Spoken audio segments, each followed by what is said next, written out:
So hello everyone, welcome to my channel Shukriya Zindagi. Today we have yet another guest. Her name is Mrs. Archana Madhusudanam and she's an educator, and you can see her on the screen, how beautiful she looks and the vibes that she gives, the positivity that she throws out of her face.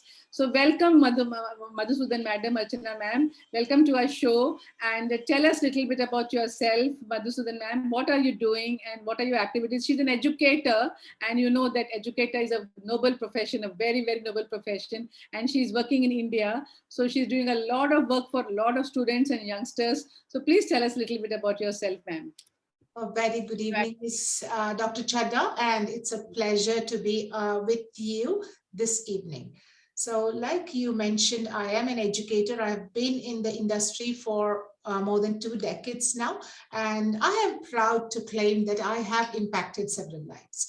So being an educator, I come across students and professionals of various temperaments, various mentalities, and have to bring all of these people on one platform and create that conducive atmosphere was in fact not is was challenging initially, but now I know how to handle everything with equanimity. And yes, I teach English, I teach Sanskrit. With regard to English, I am into English for various purposes. Now you must be wondering, what does that mean? So right from phonics to kids of kindergarten to the highest level of proficiency like the IELTS or the TOEFL, I handle each and every segment of the English language. In addition to this, my expertise is with English grammar. I know people frown as to God, grammar. People love stories, dramas, and poems, but grammar nobody likes. But I can claim with pride that anybody who attends my grammar classes will fall in love with English grammar. Wow, right? So that is how I have designed my course. And technical English, I teach medical English, legal English, English for business purposes as business English. So English for various fields. So this is a short brief. And I am the director for a women's group, which is called Lajja, and it is spread pan-India. So I am the chapter head for Hyderabad region. And we have been able to impact lives of women, especially those who are very intimidated with technology, who are very intimidated with the digital world. But yes, they do have substance. So we upskill these women in assisting them in understanding how to take yourself forward in this arena. And we have different segments there, like soul circle. It's a beautiful concept wherein we let women vent out or talk whatever comes to their mind. And this is a platform wherein we come on a Zoom call, but nobody is on screen. We also don't have our original names, so we keep pseudonames like maybe a star or a shining star or whatever, so that it is non-judgmental and women are comfortable expressing themselves. Otherwise, we get into that a vicious circle of, oh my God, what will this person think of me? So we always have that mindset as to, we need to be prim and proper according to the societal norms. But here we give a very non-judgmental space wherein women can just express themselves. And being psychologist, you're a psychologist, right, ma'am? No, I'm a doctor and I'm a pathologist actually. But my purpose of my life is to spread happiness everywhere. I'm a doctor by profession. So you are into wellness, right? Yes, you are into wellness. So we believe that it is not, everything doesn't heal with medicine, right? Just give a patient ear and just give a patient listening, and that makes a world of difference. So that is the concept of the soul circle. And so we have been seeing tremendous results there. So I think, yes, we are making that niche which is required, tiny niche we are carving for ourselves in the world, wherein we are able to make difference to lives. Wow, wonderful. I think you need a big round of applause for what you're doing. And I completely resonate with you when you were talking about the women not having a voice. Because I remember when I got married, I wanted to do this and I wanted to do that. And I wanted to become a cardiologist. And then I limited myself because my first child was born, and my second child was born. And I changed my direction of my dream, my childhood dream, what I had. I never opened my mouth. I didn't ask anybody for help. I didn't ask my father or my mother for help. And I just changed my direction of my life. So that's very true that we need a voice, and you're doing a great job, madam, of making people voicey, for especially the women, because they are in lajja. And the name of your NGO is so beautiful, lajja. Lajja is meaning shyness. It means, it is actually, according to me, a jewelry of a woman. Shyness is nothing but a jewelry of a woman, which is not there today. Not, I would not say everybody is like that, but many of the women, I feel that there is no shyness. And I think if a woman is shy, she looks very beautiful, much, much more beautiful. So I congratulate you on this, Lajja, what work you're doing. I'm very happy with what you're doing. And you said that you can close the video and listen to the voice. That is so beautiful, ma'am, because they're not scared, and slowly, slowly they get back their voice. Kudos to you, madam, for what work you're doing. Now, tell me, what made you come into this direction of education as a young girl? Like, what were you dreaming, and what made you do this? Uh, Speaking the truth, it was an accident. Okay, I never Yeah, wanted to be a teacher. lovely, And lovely. my aim was I wanted to get into the commerce profession because I hold an honors in BCom, and I topped my college, my university for that matter, in income taxation. So that was my forte. I wanted to be a commerce specialist, but I stumbled into teaching because at that moment, I had my mentor. His name is Mr. Vishweshwar Rao, sir, and I adore him. He is one of the best teachers that I've ever had. So he approached me saying that, Archana, see, there is still time before, the MCom admissions start. This was just after BCom. I just finished my exams of BCom and I was awaiting my results. And so he said that, come on, we don't have a Sanskrit teacher because she's on maternity leave in the college. I want you to take it. So I was like, sir, come on, why would I do Sanskrit teaching of all? No, I'm not going to do it. So he said, no, I've been observing you from childhood. I've been seeing you from fifth standard, and you have always topped in Sanskrit. So you have that acumen for the language. I know you can do justice just till she comes back. She's on maternity leave. So for 2 months, just be a substitute teacher. That was how I stepped into the teaching profession. And that I was just out of college, and I had to teach intermediate students. So it was hardly a gap of 3 years between the students and me. And I was like, oh my God, how would I even handle these kids? Because they're, not much of a gap.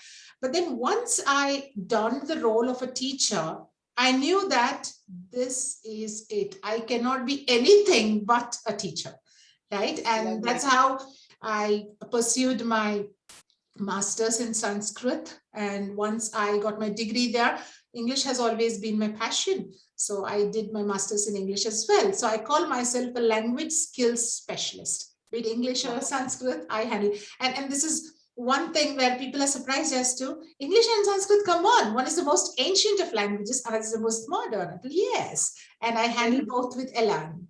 Yes. Wow. Amazing, ma'am. Amazing story. And I also believe in serendipity. And I think what you had was a very good mentor. A mentor is a person who sees something in you which you yourself don't see. And that kind of a mentor to have in a life, it's beautiful. I think it's wonderful. When they see something in you, when we're not aware of it also. So kudos to your mentor and cheers to him, to helping you to become the person that you have become, and to putting you in the direction of Sanskrit. And Sanskrit is a very, very beautiful language. You won't believe it. I started learning some days back. My dad was learning Sanskrit in 2013, 14, and then I left it for whatever reasons, no excuses. But I believe that Sanskrit is a very good language, very, very strong language. It is full of teaching. Every word, every line, everything is full of teaching to the world. And I think we are the masters of Sanskrit. So our culture, our heritage, I'm so proud of Sanskrit, and I'm so proud of India's culture. So thank you so much for that. Now tell me, what would you like to say to the youngsters of today? You're helping them to polish themselves and to make a finishing school. So what would you give advice to our youngsters today? Definitely. Before answering this question, I would also like to show my gratitude to another mentor who has impacted my life. So there was this mentor who I spoke about, who brought me into teaching, and my next mentor, my Gurudev, Brigadier Sushil Bhasin. I call him Gurudev right from the moment I met him. I know. And it was like a dream come true, actually. So I was uninitiated into social media. I didn't know anything. I just loved his posts on LinkedIn, and I was an ardent follower. One day he just calls me and he speaks. It was like, oh my God, I have Brigadier Sushil Bhasin call and talk to me. So it was a wonderful feeling. And he spoke to me. And right from that moment, I call him Gurudev. Even I never address him as sir or anything. So, yes. So I call him Gurudev, and I told him that, sir, I don't know digital media, and no, I don't think I can do it. So he said, just follow, listen to what I say. Okay, like you said, we don't know what we are. The mentor sees who we are. And I completely believe in the concept. The teacher comes to the student when the student is ready. The student doesn't go in search of the teacher. That doesn't happen. Right? Absolutely. And like the book appears, and like the teacher appears. Yes. Exactly. So Brigadier Sushil Bhasin, my Gurudev, is the one who initiated me into the digital world, and TTOT made a world of difference, a complete sea change in how I was in the physical world as an educator and how I have transformed myself in the digital world. And coming to your question, Dr. Chadha, if students want to upskill oneself, this is a consistent effort. It doesn't happen overnight. There are no quick fix solutions, no shortcuts. Language learning is a lifelong process. I don't think anybody in the world can claim that now I know everything about the language. Now, I've been in this industry for 2 decades now. In spite of that, every day is a learning aspect. Every single day you have to make consistent efforts. In fact, I believe I'm a lifelong learner, a lifelong learner. So I think a student should be consistent, and practice is the key, absolutely, for any language learning. If you want to ace any language, you need to practice. No one was born with the mother tongue, right? How are we fluent in our mother tongue? If I say grade yourself on a scale of 1 to 10 in your mother tongue, it may be 10, 11 also, right? Because we're so comfortable with it. How did we get comfortable with it? I don't think our mothers or fathers asked us or trained us that, okay, this is how you should speak. We did not have teachers to learn how to speak our mother tongue. Then how did we master it? That's because of practice. So any language, that is the key. LSRW, this is the sequence: listening, speaking, reading, writing. You follow the sequence and you master any language. So that is amazing. It's nice to listen to you. So tell me, what about your family, and did you face any difficulties when you were doing, how do you make your balance of your family and your career? How do you do it? I can never do a balance. For me, I tried very hard in my life, but I feel that I've never been able to balance it out. Tell me something about your story.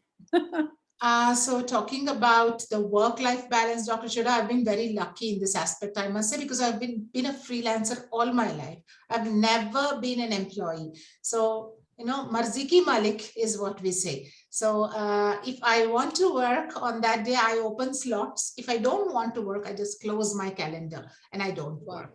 And yes, I have 2 lovely daughters who are very supportive of me, and they take over. My siblings, my sisters are also educators. They also have had an amazing impact on my life, and they're always there. So, familial support is what is very important. And my spouse, one of his kind, I lost him a couple of years ago, but he was the one who gave me the confidence that do anything you want, Archana. There is no restriction.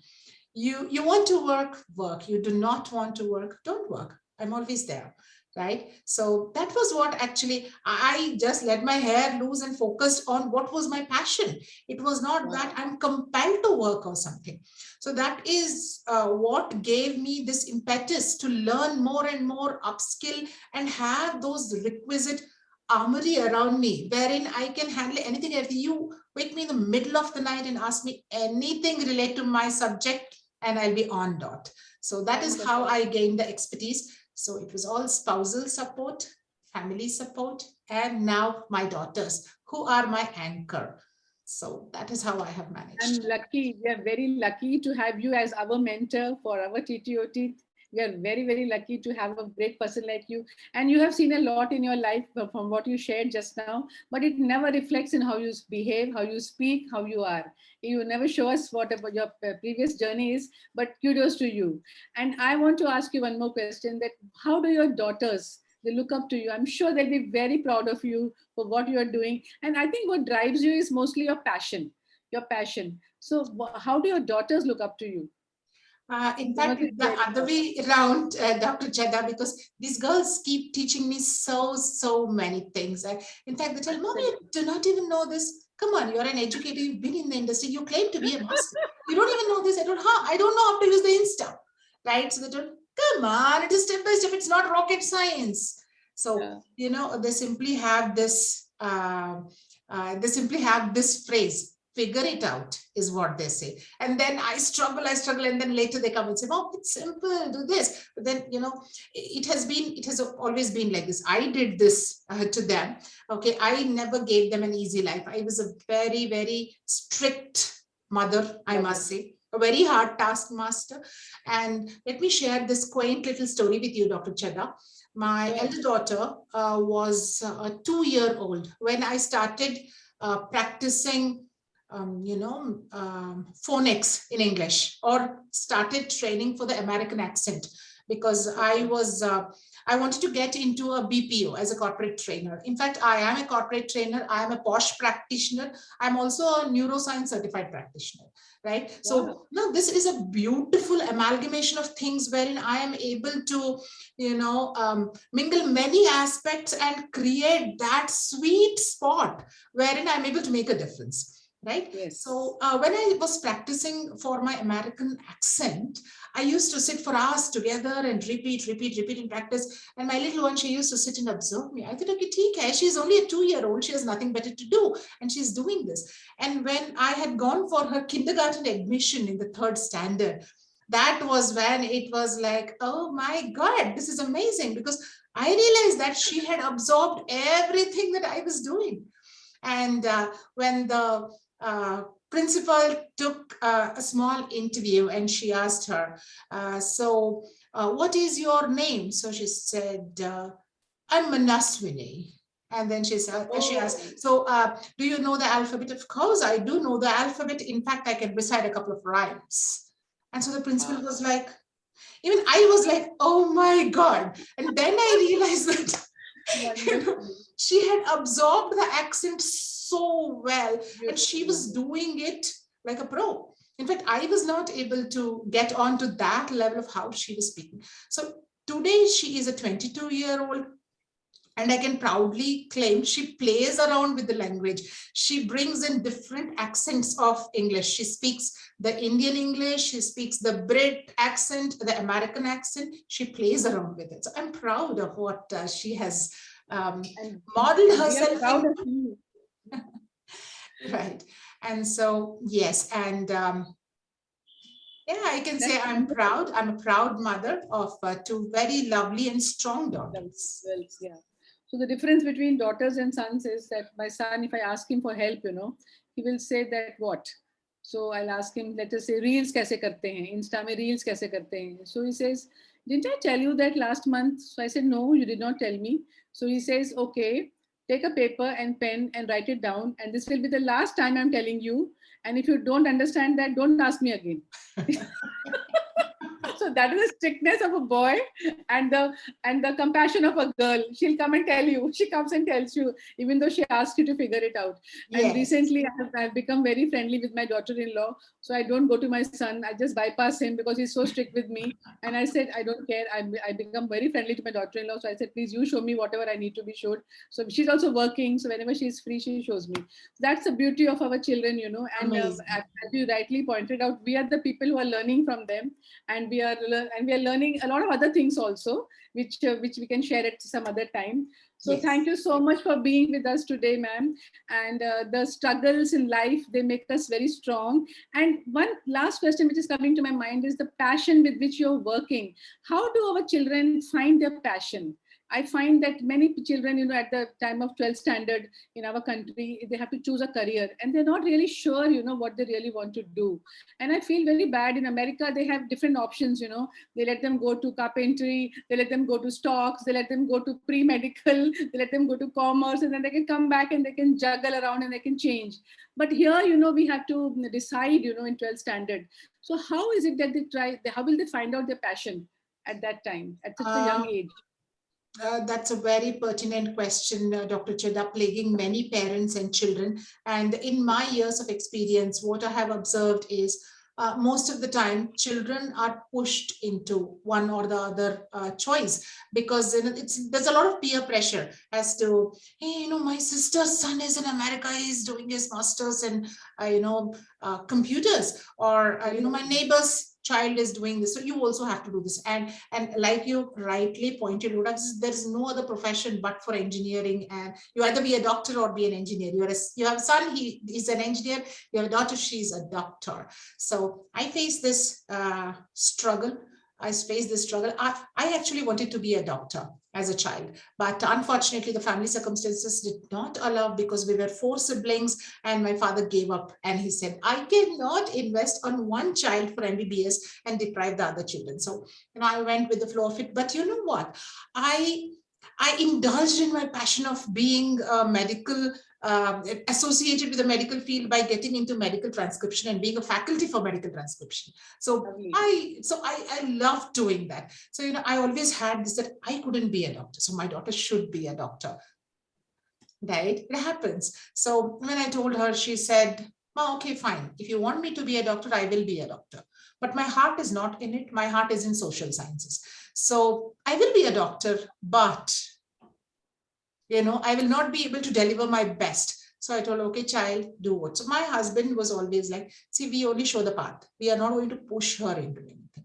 So we told her, okay, these are the pros, cons, these are the struggles, these are the career paths you have to choose. So she had a very clear vision as to, I will be getting into marketing. And it was like, what? A girl in marketing? Then she said, Ma, come out of that shell. Okay, so I must say she's a very, very strong personality, and she had this determined. Okay, and I'm very proud to say her name is Manaswini, which means a lady of great self-respect, and she has stood perfect to the name. And I completely believe in this, Dr. Cheda. I'm deviating from the topic, but a name that you give to a person shapes the personality of the person. I have observed this. And that's the reason I keep telling, even my cousins and my friends also, don't call them Chintu, Mintu, Potti. No, that is what it influences their mind frame as well. I have observed this. This is a fact. And coming from a Sanskrit background, we have all of this right from Garbha Sanskar. We call them this beautiful Garbha Sanskar. So right from that stage, you are shaping the mind of a child. Absolutely. So I believe that is what happened. And I forgot the question. What you were asking? Passion. It's okay. The passion is the yes. So obviously they see my passion, and I'm a workaholic. So when I start working, it's like there's no end to my classes. If the student wants, I extend the class. So it goes on. Sometimes it's very late into the night, because I have students from across the globe. So basing on our, the time change, some of the students who are in the US, who are in the Gulf. So it may be very late for me, maybe 11 a.m. Sometimes I've had sessions at 2 a.m. also, because that was the time that matched with the students. And my daughters were like, Ma, you'll go mad. No, I love it. And it's never that you feel tired. And I guess when Gurudev talks about having a mission, vision, and having a passion about it, when you're passionate about something, you don't feel tired. And that is where I identify that this is my passion. I work through the day. In spite of that, I do not feel exhausted. And, if you're tired of your work, then it's like, oh my God, when will the day be over? That never comes to me. Okay. It is like, okay, Yes, it would be good if I absolutely. had another hour in the day. So that's what passion, We'll and my talk again, daughters madam. have. We'll definitely meet again. Thank you so much for so much of things you told us. And I wish you all the best for your journey. The work that you're doing is so beautiful, contributing to this country, to the world, and training these youngsters into becoming beautiful souls and beautiful angels. And, they will go ahead and transform the world. And you're transforming the world today. So I'm very happy to meet you. And I'm very proud of you that you're my mentor, and I will be in touch with you. Thank you so much. And I'm very grateful to you for coming on my show, and we'll be in touch. Thank you very much and wish you all the best for your future endeavors. The Thank you pleasure very is much. all mine, Dr. Chadha. Lovely Yes. interacting with you. All the very best. Bye-bye.